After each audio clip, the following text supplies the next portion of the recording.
নমস্কার বন্ধুরা, মঞ্জুশ্রী কিচেন চ্যানেলে আপনাদের সবাইকে স্বাগতম। আজ আমি বানাতে চলেছি একদম ঘরোয়া স্টাইলে সুস্বাদু আর মাছের ডালনা।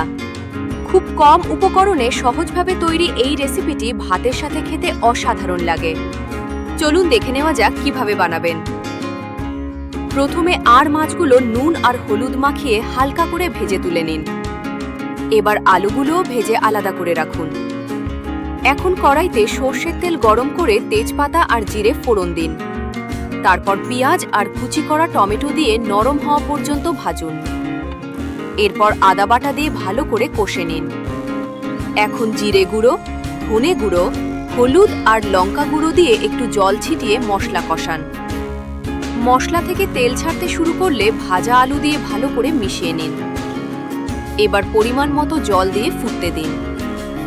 আলু সেদ্ধ হয়ে এলে ভাজা মাছ দিয়ে দিন।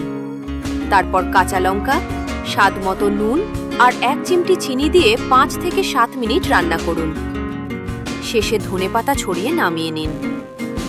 রেসিপিটি যদি ভালো লাগে তাহলে ভিডিওটি লাইক করুন, শেয়ার করুন আর মঞ্জুশ্রী কিচেন চ্যানেলটি সাবস্ক্রাইব করতে একদম ভুলবেন না।